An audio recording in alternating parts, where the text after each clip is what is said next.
Hey, you guys! As promised, today we're analyzing Elend Venture's idealistic government system from Brandon Sanderson's novel, The Well of Ascension, to demonstrate that its inherent flaws left it easily susceptible to corruption, thereby making poor Elend's laws not good, as the book so desperately wants us to believe, but bad. Since this video topic is political, it is by definition divisive. So let's be clear that I'm looking at mostly the structural parts of the state, which don't usually get debated on CNN.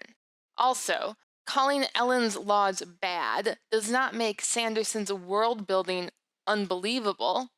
Rather, analyzing how Ellen's system failed is to give other world builders fodder for their own statecraft. But I will criticize Sanderson for holding up Ellen's system as good, since his own plot highlights the flaws of Ellen's allegedly perfect system. There are 4 fatal flaws in Luthadell's assembly, which we will go over today. The first flaw is both in world building and political theory. Sanderson hand-waves how a mostly illiterate Ska population elected by popular vote their assemblymen. If it was by handwritten ballot, those would have been harder to decipher than Florida's presidential ballots.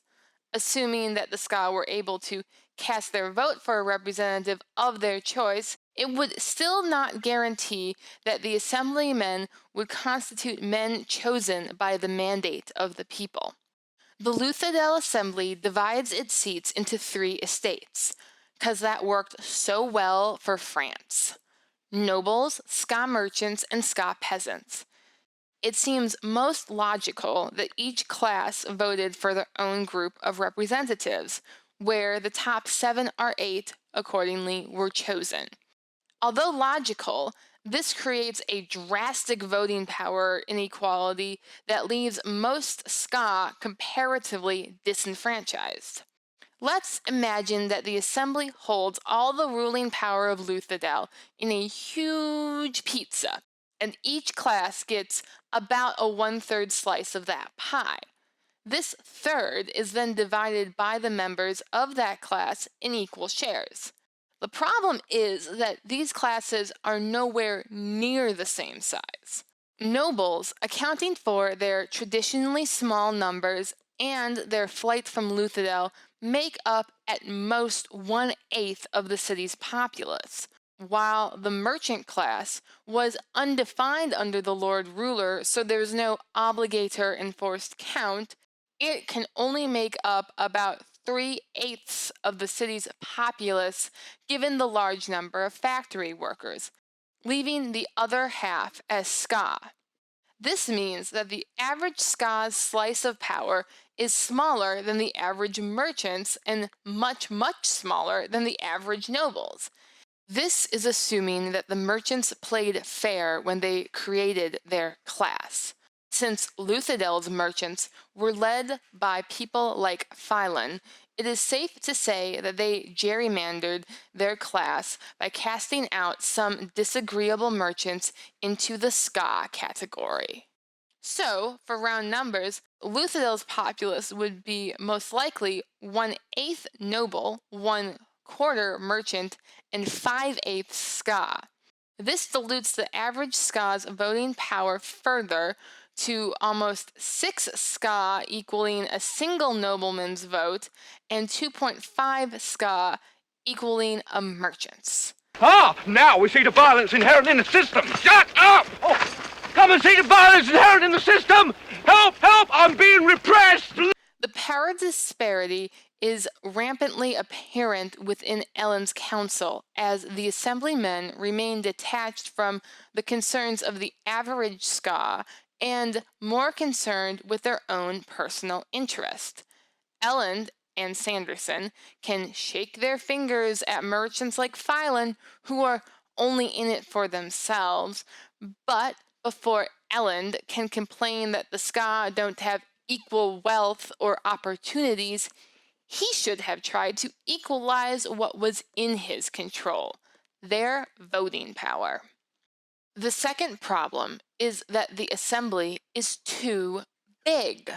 There are many theories about how large a legislative body ought to be, and some bodies are actually too big.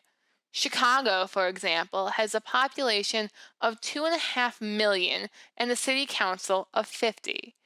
Canonically, Luthadil's population is around 1 million. So Luthadil's council is realistic following the Chicago model, but Chicago is not known for its good governance. Welcome to Chicago. This town stinks like a whorehouse at low tide. As for how to properly size a legislature, James Madison in Federalist 55 wrote that 60 or 70 men may be more properly trusted with a given degree of power than 6 or 7. But it does not follow that 6 or 700 would be a proportionally better dispository.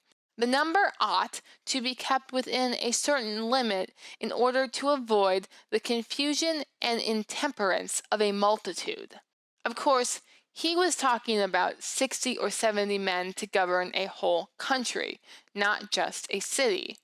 For smaller states, the good citizens of Rhode Island have complained that the bloated size of their assembly has not meant that the ocean states' legislators are closer to the people.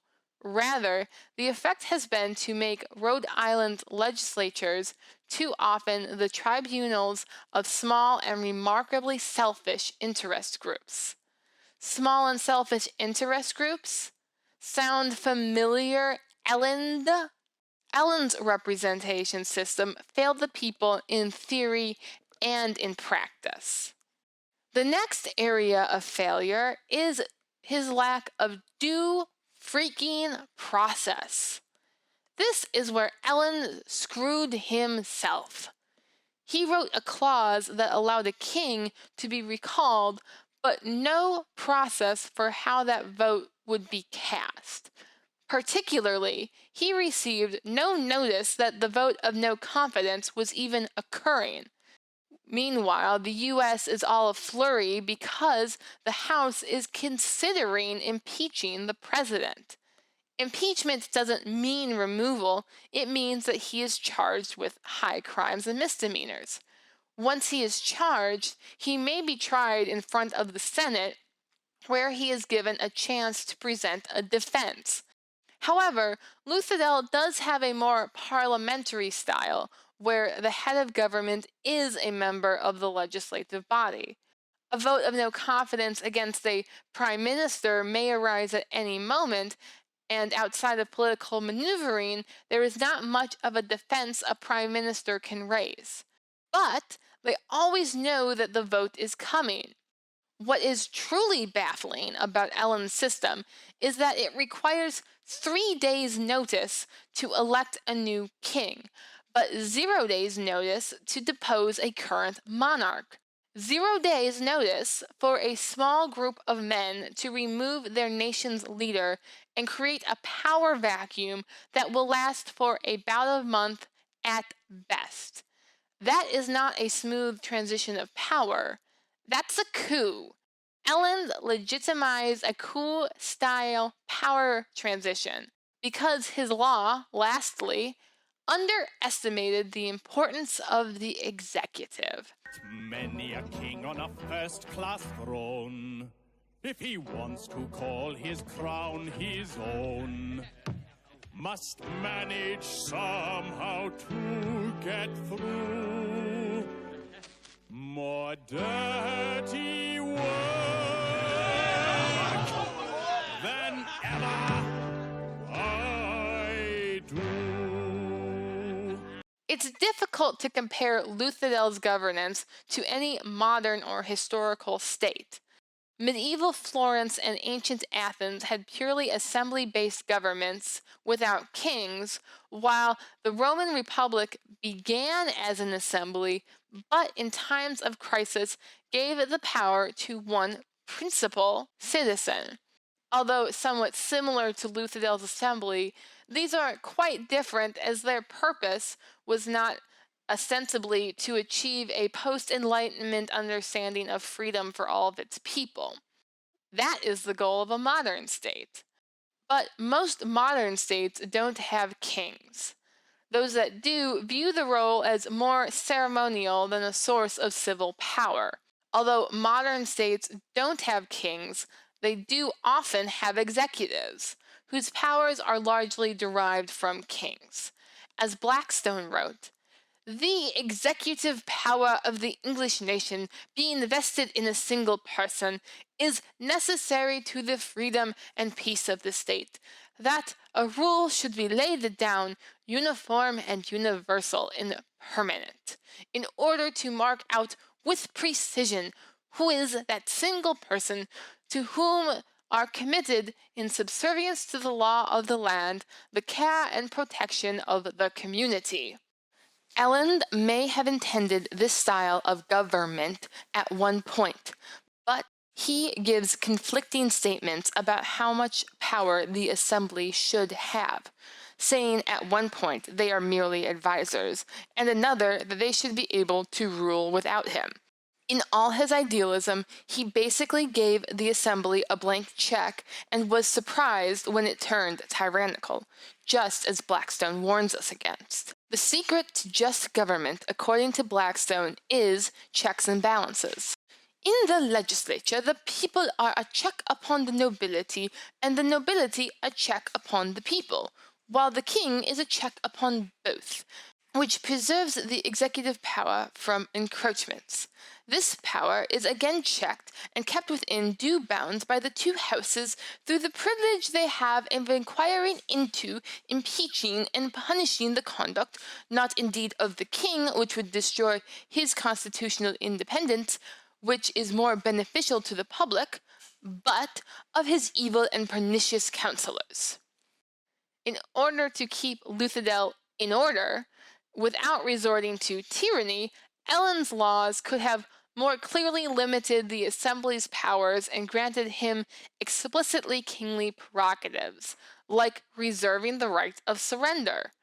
Establishing a separate executive would have distinguished him from the assemblymen, as his power was not derived from the assembly, but rather the people's implicit consent to him wearing the crown.